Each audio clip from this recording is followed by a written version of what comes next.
이번 시간에는 반유동조법, 아까 먼저 편에 말씀드렸던 반유동, 유동, 그 다음에 잠길 낚시에 대해서 말씀을 드렸죠. 그럼 이제 세부적으로 들어가서 반유동조법에 대해서 말씀을 드리도록 하겠습니다. 반유동조법 중에서도 감성돔, 대표적인 감성돔 채비에 대해서 말씀을 드릴게요. 보통 원줄은, 미래 단계에 있는 원줄은 2호에서 3호 원줄, 뭐 2.5, 2.75, 3호, 그 안에 범주 안에 들어가겠죠. 그 줄을 사용을 하시고요. 근데 줄을 선택하실 때는 플로팅 타입 또는 세미 플로팅 타입, 그러니까 비중이 좀 가벼운, 그래서 물에 뜨든지 아니면 살짝 가라앉는 정도로. 이유는 다 생각을 하실 수 있을 거예요. 찌가 떠 있기 때문에 찌로 줄이 통과해서 내려가야 되잖아요. 근데 줄이 가라앉는 싱킹 타입의 줄을 쓰면 줄이 이렇게 내려왔다가 물 안에 가라앉았다가 다시 떠서 내려가려면 이것도 저항이 걸립니다. 줄을 다시 끌어올려야 되니까요. 그래서 플로팅이나 세미 플로팅, 저 같은 경우에는 많은 분들이 플로팅 타입을 선호하시는데 저는 세미 플로팅을 선호해요. 왜 그러냐면 물 위가 파도도 치고 계속 물이 너울해지잖아요. 그럼 플로팅 같이 떠 있는 경우에는 오히려 물이 오르락내리락 하는 거에 대해서 찌까지 도달할 때 저항을 저는 더 많이 받는다고 저는 개인적으로 생각을 합니다. 그래서 저는 살짝 물에 어느 정도 조금 가라앉아서 여기서 약간 떠올라야 되는 더 저항을 받겠지만, 그래도 저는 세미 플로팅이 더 줄을 안정적으로 채비를 정렬시키기가 더 편하다고 생각을 합니다. 그래서 저는 세미 플로팅 타입을 개인적으로는 선호를 해요.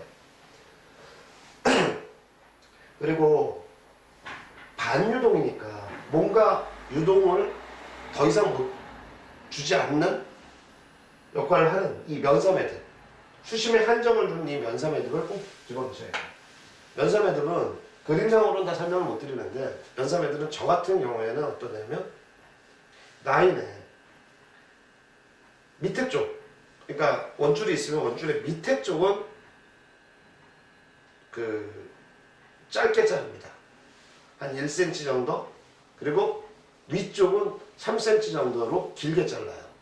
이유는 뭐냐면 면사매듭을 반유동 낚시를 하다 보면 볼 수가 있습니다. 그러니까 찌에 붙는 속도라든지, 찌에 붙는 속도가 이 정도 속도로 쭉 붙어주다가 여기 가서 묶고 멈칫멈칫해요. 그거는 뭐냐면 수심이 너무 많은 거예요. 똑같은 속도로 와서 찌에 붙어줘야 되는데 붙어주지 못하고 해서 멈칫멈칫한다는 거는 바늘이 바닥에 닿다는 얘기거든요. 그럴 때는 수심을 좀 낮춰주셔야 됩니다. 그런 면사 매듭을 보고 실제로 내 채비가 어떻게 운영이 되고 있는지를 짐작할 수 있어요. 그래서 면사 매듭을 너무 바짝 잘라 놓으면 수심에 한정을 주는 기능만 할 수밖에 없잖아요. 근데 면사 매듭을 조금 길게 잘라 놓으시면 봤을 때 면사 매듭의 움직임을 보면서 내려가는 속도가 너무 빠르다, 늦다, 채비를 교환해야 되겠다, 어떻다는 것을 짐작할 수 있습니다.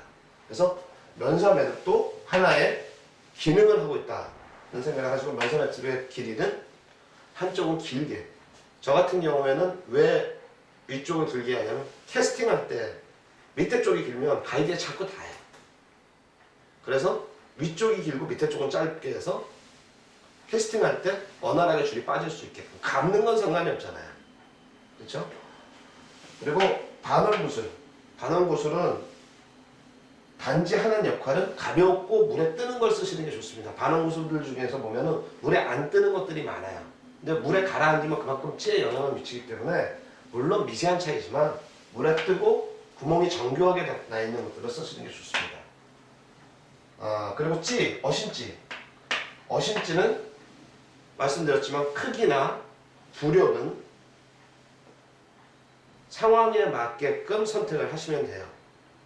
가장 자연스럽게 바닥에 도달할 수 있는 정도의 부력을 가진 찌로. 물론 입질을 보는 기능도 있겠죠. 그 다음에 수중찌나 수중봉돌, 요 전편에 말씀드렸지만 수중찌를 쓰는 게 나을 것이냐, 수중봉돌을 쓰는 게 나을 것이냐, 그거는 개개인이 그날의 조류 상황이나 포인트 상황에 맞춰서 결정을 하셔야 됩니다. 영등철이나 이렇게 깊은 수심대, 수온이 낮고 깊은 수심대에 감성돔이 웅크리고 있을 때는 수중치 갖고 접근하기가 쉽지 않잖아요.